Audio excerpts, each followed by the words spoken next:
David désapprouva l'assassinat d'Abner, malgré la haute position de Joab et son degré de parenté car il était neveu du roi. David se prononça ouvertement contre un tel acte. Il déclara son innocence à l'égard du sang d'Abner ainsi que celle de son royaume et prononça sentencieusement son désaveu. 2 Samuel 3,29. Il fit une complainte sur Abner afin que le peuple sache que ce n'était pas sur son ordre qu'un tel crime avait été commis. Ceci montre que nous ne pouvons fermer les yeux sur le mal, sur le péché, et nous devons désapprouver ce que Dieu désapprouve. Quand bien même cela toucherait nos plus proches, le serviteur de Dieu doit être très soucieux de l'honneur de Dieu et de la pureté de son témoignage. Cela demande du courage et une position sans compromis.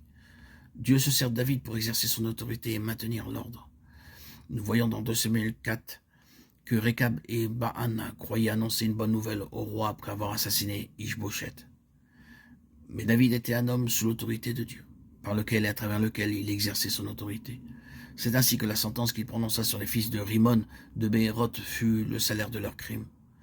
Dieu se servit de son serviteur, un homme pleinement soumis, pour le maintien de l'ordre en Israël, empêchant ainsi le chaos et l'anarchie. Il préparait aussi le cœur du peuple, afin qu'il reconnaisse l'homme selon son cœur, oint par le prophète Samuel en vue de l'établir sur son héritage, pour le paître et le conduire.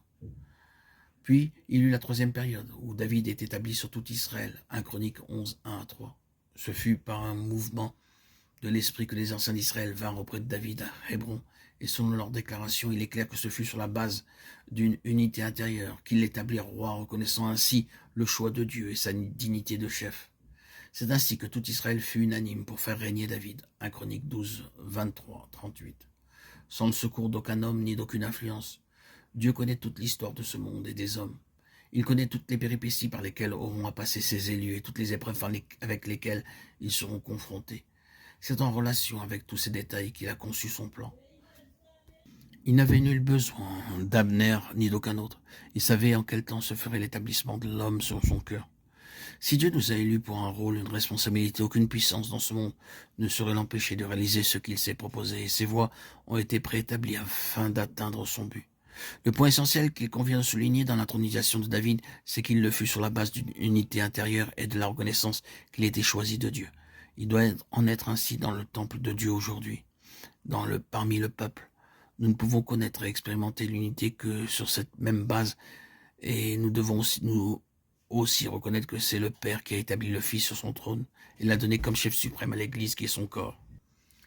Il a tout mis sous ses pieds et il l'a donné pour chef suprême à l'Église qui est son corps. La plénitude de celui qui remplit tout en tous. Éphésiens 1, 22, 23. Il est la tête de l'Église, Colossiens 1, 18. Cette unité est donc organique.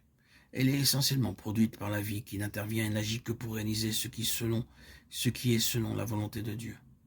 Il demeure donc évident que c'est la vie divine qui unit et scelle quand tout est conforme à la pensée de Dieu.